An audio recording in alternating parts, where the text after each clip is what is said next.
Good morning. Good morning.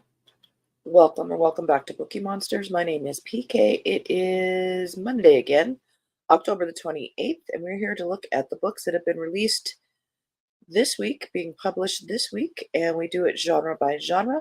And on Mondays, we look at cozy mysteries. Quick announcements. I don't have any sprints tonight. I don't do them on Monday night. I will have them tomorrow night at 8 p.m. Eastern, and they go for 2.5 hours. I do them 3 times a week, every Tuesday and Thursday evenings and Saturday afternoons. Yes, we will have it on Thursday, Halloween. Just a regular sprint kind of stuff. So nothing special. All right, let's jump into cozies. This one comes out in ebook on Friday. I have read it because it came out in physical last Friday. I do love this series. I highly recommend it if you're looking for a Regency set historical mystery. They're not long. This one is A Gentleman Under the Mistletoe by Grace Burrows, 7th in the Lord Julian Mysteries. Lord Julian Caldecott is standing in for his ducal brother as manager of Yuletide merriment at the family seat. Alas for his lordship, nothing is going as planned. Cranky relatives arrive uninvited. Family squabbles ensue, and Julian's annual case of the Blue Devils is worsening by the day. Julian decides to combat the mayhem and melancholia by anonymously spreading good cheer. He arranges a series of discreet gifts for the village church, for his nephew, for Caldecott Hall's retired housekeeper, and others. But every time he attempts to play Secret Father Christmas, an unknown benefactor upstages him with gifts of equal generosity. Who is Julian's competitor for top elf honors, and why are they determined to make this Julian's worst Christmas ever? Julian vows to find out. And that was the book I was talking about. Good morning, Lee. Hello. Good morning. I'm going to work late so I can be here. Awesome. Kim says Tiffany's channel night. All right. And thank you for the information. Kim also says good morning and hello, hello, hello. All right.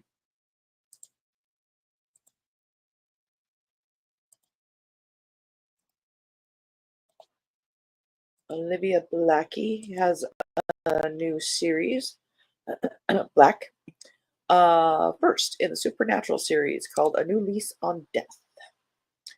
Ruby Young's new Boston apartment comes with all the usual perks: windows facing the brick wall of the next door building, heat that barely works, a malfunctioning buzzer, noisy neighbors, a dead body on the sidewalk outside, and, of course, a ghost. Since Cordelia Graves died in her apartment a few months ago, she's kept up her residency despite being bored out of her non-tangible skull and frustrated by her new roommate. When her across-the-hall neighbor Jake McIntyre is shot and killed in an apparent mugging gone wrong outside their building, Cordelia is convinced there's more to it and is determined to bring his killer to justice. Unfortunately, Cordelia, being dead herself, can't solve the mystery alone. She has to enlist the help of the obnoxiously perky living tenant of her apartment. Ruby is 20, annoying, and has never met a houseplant she couldn't kill. But she also can do everything Cordelia can't, from interviewing suspects to researching Jake on the library computers that go up in a puff of smoke if Cordelia gets too close. As the roommates form an unlikely friendship and get closer to the truth about Jake's death, they also start to uncover other dangerous secrets. Jump in on a new series.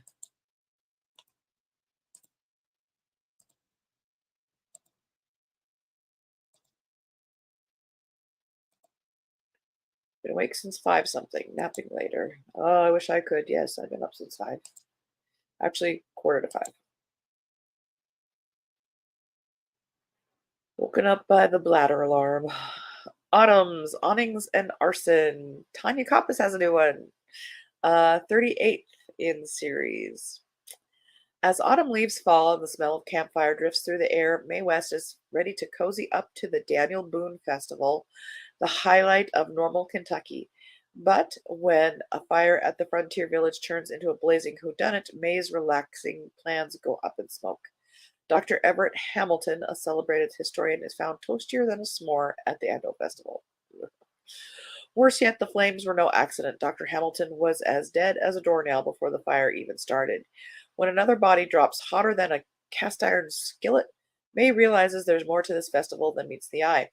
With her trusty sidekicks Dottie, Queenie, Betts, and Abby, the laundry club ladies, by her side, May trades in her festival fun for some down-home sleuthing.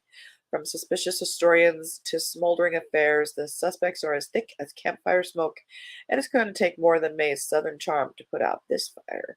Can May catch the culprit before the whole festival goes up in flames, or will this mystery be her final campground cookout? And that's a very pretty cover.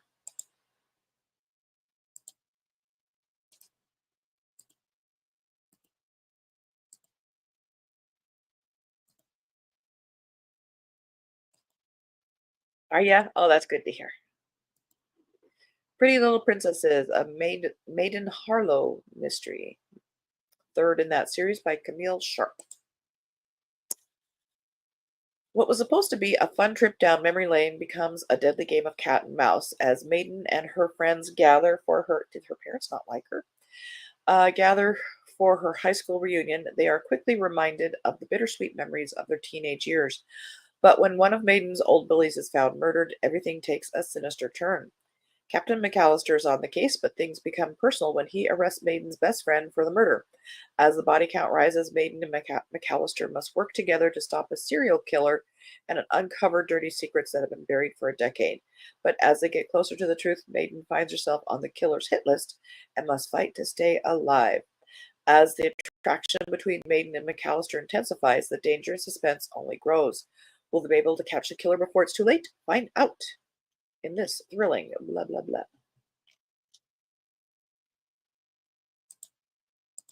End of row one.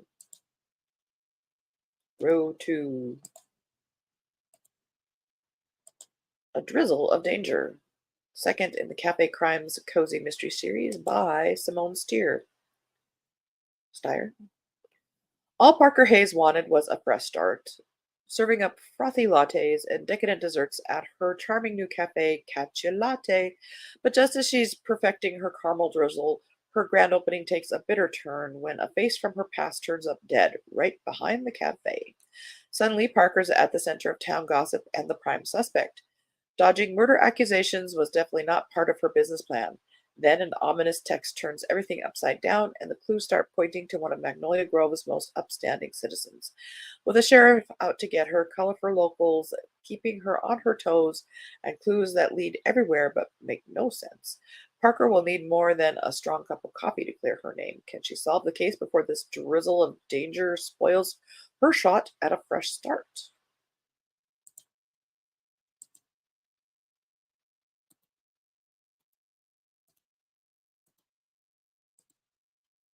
Agony in Amethyst by A.M. Stewart. Fifth in the Harriet Gordon Mysteries. Harriet Gordon, newly settled in her new role as a teacher at a girls' school in Singapore, faces uncertainty in her budding relationship with Robert Curran, who has just returned from months in Kuala Lumpur.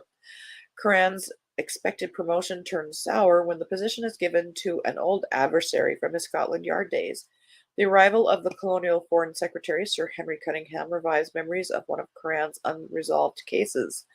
The death of a schoolgirl at a lavish ball hosted by the governor in honor of the visitor brings Curran into direct conflict with his new superior officer. When he confides his suspicions to Harriet, she inadvertently betrays his trust, threatening his already shaky career. With the relationship on the brink of irreparable damage, a second death changes the course of the investigation. Can Harriet and Curran bring justice to a grieving family and emerge from this ordeal with their connection intact?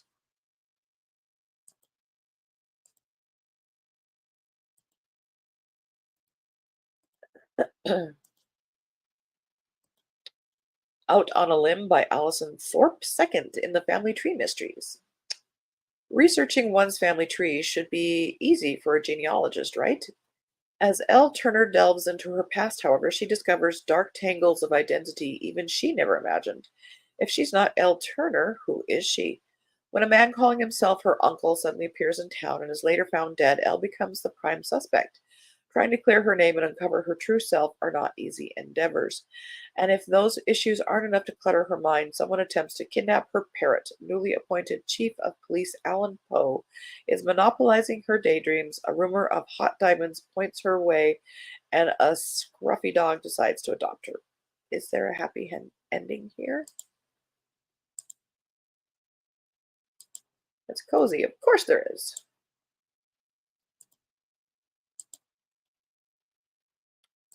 Murder of a Suffragette by Marty Wingate, fourth in the London Ladies' Murder Club. Belbridge Hall, England. Mabel Canning is thrilled uh, to be organizing a suffragette conference, but when all the women are settled in the sprawling country mansion, she barely has time for a sip of gin before chaos ensues. Leading suffragette Annie Harkin has been found murdered in her bed, clutching a white feather in her outstretched hand. As the guests clamor for justice for Annie, young police officers Ned and Ted arrive in time to trip over the banners and be roundly ignored. And with a killer on the loose, the suffragettes swiftly vote for Mabel and her pals to take control. When it comes to solving mysteries, there's nobody equal to the London Ladies' Murder Club. End of that row. Row 2. Row 3. The Halloween Mystery Spell by Morgana Best, 21st in the Kitchen Witch series. Every Halloween, Marina Mercer came to Bayberry Creek to demand her yearly Halloween spell from a reluctant Amelia. But this time around, something felt off. As the hands of the antique grandfather clock ticked away and Marina was nowhere to be seen, a sense of unease settled over Amelia. And that's it. Okay.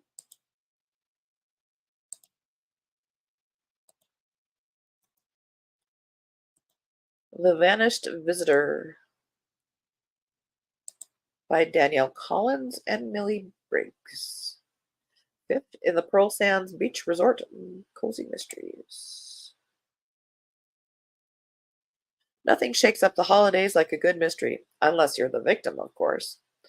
It's Christmas time at the Pearl Sands, but Charlie is finding it difficult to face the challenging feelings of the holiday season in her new home. When an eccentric and wealthy woman seeks out her investigating skills, she jumps at the chance to leave the emotional holiday behind and heads to an exclusive holiday party. Can Charlie uncover which guests have sinister intentions and which guests are simply there for a good time? Yes, go up to each guest and go, "What are your intentions?" The Catwalk by Dolores Hitchens. Dawnwin Shore's rather quirky aunt left a complex set of instructions upon her death. Her 5 inheritors each received a letter and were required to wait 5 years to present it and claim their share of the bequest. But one of the cousins is refusing to participate, and on top of that, Dawnwin is convinced the family's ancient ancestral home is haunted. For help sorting out the legalities of the will, she turns to Miss Rachel Murdoch, who, as usual, gets more involved than expected and finds herself breaking and entering, not to mention investigating, a murder.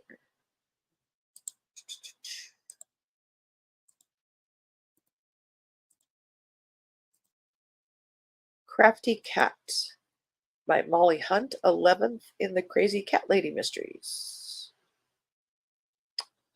Lindley Cannon has a new hobby, making cat-themed quilt donations for the Shadow Cat Rescue Auction. The small quilting guild is run by 3 generations of women and 2 cats. But when the elder of the family is murdered, Lindley's job shifts from crafting to sleuthing. Who would want to kill such a dear old thing? The police think they know, but they don't have all the facts. As secrets come out and a romance is uncovered, the quilting project begins to fall to pieces. Lindley jumps in to help the family navigate the justice system, but when a neighbor is found dead and another of the quilt shop's owners missing, even Lindley is at a loss. It takes a couple of crafty cats to get to the bottom of this stranger-than-fiction crime. End of that row.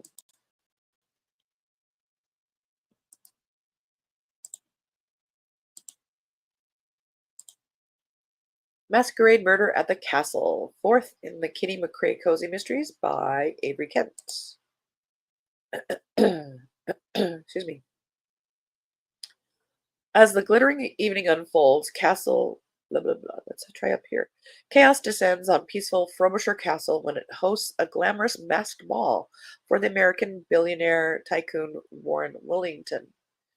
As the glittering evening unfolds, Castle employee Kitty McCrae finds herself swept into a dance with a mysterious masked partner. Just as a romantic moment develops despicable, Warren Willington is found murdered, and her dance partner disappears into the night. Amidst quirky locals, dramatic American guests, and the grandeur of the castle, Kitty teams up with reluctant Inspector Haddock and her beloved cat Mittens to sift through a tangle of secrets, hidden motives, and deceptive friendships. Was a blue and gold mask with a blue and gold mask as the only clue and a storm brewing, the stakes rise. Everyone is a suspect, including Warren's daughter and her seemingly perfect fiance. Can Kitty uncover the lies, unmask the killer, and discover her mystery man before there's another victim? Or will the truth be disguised forever? Look, you know his height, you probably know his voice, you see how he's dressed, and we all know it's Inspector Haddock.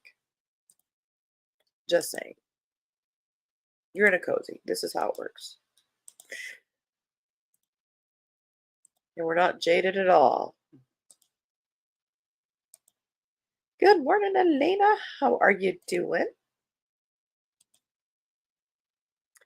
Back in Black by Julie Mulhern. When Ellison's friend Kay Morrison visits Kansas City from New York, there are certain women who turn green with envy. After all, Kay works in the fashion industry. She actually attended the Battle of Versailles, and her clothes are to die for. But Ellison is happy to host a luncheon for her oh-so-chic friend. Too bad murder crashes the party. Ellison is immediately drawn into two investigations. One, the murder. Second, a cruel theft. With friends as suspects and two funerals to plan, Ellison's mood is black. And if she's not careful, the next funeral she attends may be her own. But she wouldn't have to plan it. See? Silver linings. Murder in Whispering Pines by Diane Harmon, 11th in the Ozarks Cozy Mystery Series.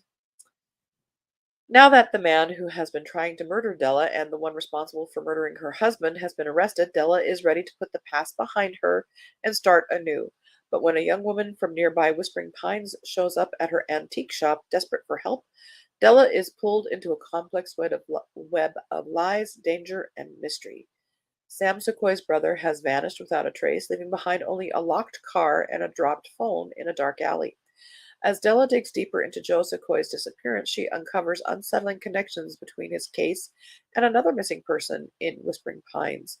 With the town's quiet charm masking sinister secrets, Della finds herself navigating dangerous waters, uncovering truths that someone is willing to kill to keep hidden.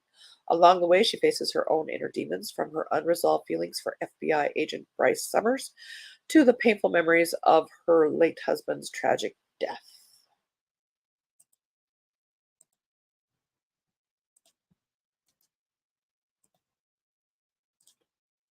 Island of Death by Tyler Rhodes, 10th in the Max's Campervan case files. Ex-chef Max Effort, a van-dwelling culinary connoisseur, and his trusty sidekick Anxious the Jack Russell Terrier are on Cornish adventure.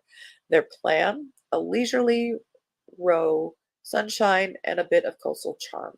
But when they become stranded on a tiny island, their idyllic getaway takes a decidedly sinister turn. Once again, Max finds himself thrust into the middle of a murder mystery when an islander is found dead.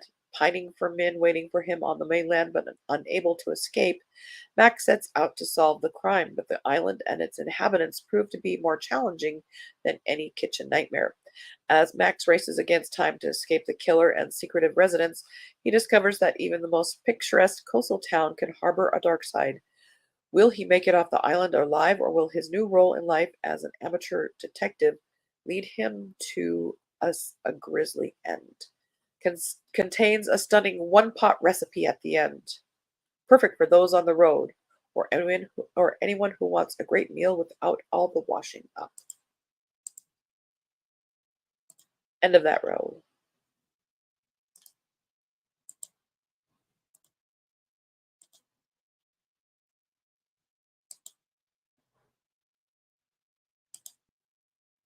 Finished my book of Hearts in Atlantis by Stephen King yesterday. You are welcome. I hope you like the book. Sleuths on the Rocks by Sonia Perrin, third in the Lucinda and Thea Investigate series. Doors are being closed in their faces, and society is snubbing them. Lucinda and Thea are experiencing the most baffling difficulties, and all efforts to rectify the mounting problems they encounter meet with dismal failure, leaving them no choice but to think someone has targeted them with the intention of putting them out of business. Determined to survive the onslaught of malicious gossip that threatens to ruin their lives and livelihood, they set out to discover who is behind the persistent sabotaging. In the process, they become the prime suspects in a murder investigation and must untangle themselves with the help of Huntley Clark, who has acquired a taste for sleuthing. However, it seems not even his growing influence can save them, especially when they discover the secrets they have unknowingly been hiding. It really is too late for the society sleuths. Wow, how's that for timing? All right. That is all we have time for this morning. We will look at them throughout the week, but mostly probably on the Friday. Tomorrow we'll be looking at mysteries and thrillers. Again, I don't have any sprints tonight. Sounds like they're on Tiffany's channel tonight, but I will have them tomorrow night at 8 p.m. Eastern. Lena says my mom is going to order my Taco Bell tomorrow for lunch, and then after that, I'm going to do my rowing when I get home from the program today after team, so I will do my rowing this afternoon. That sounds like a very good plan. I will see you tomorrow, Lena. You have a good Monday. Thanks, everyone. Have a great day. You too, Lee. I appreciate you stopping in. And have a good day to you, Elena. All righty. Well, hope you guys have a good Monday. And get some good ideas here, maybe. And as the banner says here, don't be a bookworm, be a bookie monster. Om nom nom. Have a good day and God bless.